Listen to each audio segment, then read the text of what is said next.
পাকিস্তান ব্যথায় ছটফট করছে। পাকিস্তানি মানুষদের বুকে জঙ্গিরা ভয় ধরিয়ে দিয়েছে। পাকিস্তানে বছরের শুরুতেই সবচেয়ে ভয়াবহ জঙ্গি হামলা হয়, 60-এরও বেশি মানুষের মৃত্যু হয়। পাকিস্তানের পেশোয়ার এলাকা আফগানিস্তানের রাজধানী কাবুলের থেকে 220 কিলোমিটার পূর্বে আর ইসলামাবাদ থেকে 140 কিলোমিটার পশ্চিমে অবস্থিত। ওই শহরে এই ভয়াবহ হামলা হয়। ওই বিস্ফোরণ কতটা ভয়াবহ ছিল সেটা এই ছবিগুলো দেখেই আন্দাজ করুন। একসাথে 61 জন নিরীহ মানুষ প্রাণ হারায়। 27 জন মৃত ব্যক্তিকে পেশোয়ার পুলিশ লাইনে শ্রদ্ধাঞ্জলি দেওয়া হয়। গোটা শহর এই হামলায় ভেঙে পড়ে। সেটা জঙ্গিবাদের সবথেকে দুঃখজনক দৃশ্য।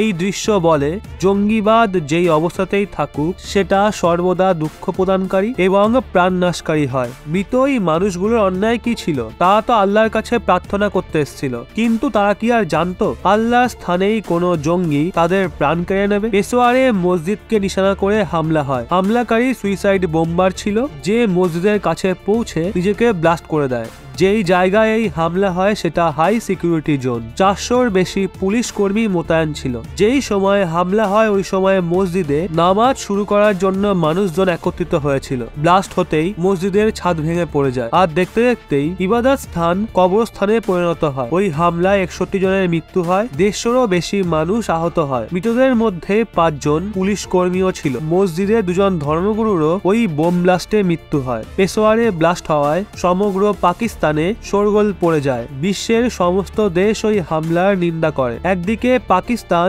দুঃখে ভেঙে পড়েছিল, তো অন্যদিকে তেহরিক-ই-তালেবান পাকিস্তান ওই হামলার দায়ভার নেয়। তেহরিক-ই-তালেবান ওই সংগঠন যারা আফগানিস্তানে ইসলামিক শাসনের জন্য লড়ছিল। পাকিস্তান তাদের গুপ্ত তালেবান বলতো, কিন্তু এখন ওই জঙ্গিরাই পাকিস্তানের জন্য বিপদ হয়ে উঠেছে। গত বছর তেহরিক-ই-তালেবান ও পাকিস্তানের মাঝে সিজফায়ার শেষ হয়ে যায়, যার পর টিটিপি জঙ্গিদের বলে পাকিস্তানে হামলা বাড়িয়ে দাও। 2022-এর মার্চে কোচা এলাকার মসজিদে ধামাকা হয়েছিল, যেটায় 63 মানুষের মৃত্যু ঘটে। টিটিপি পাকিস্তানের ওপর সবচেয়ে বড় হামলা 2014 সালে করেছিল, যেটায় 131 জন স্কুলের বাচ্চা সহ 150 জনের মৃত্যু হয়েছিল।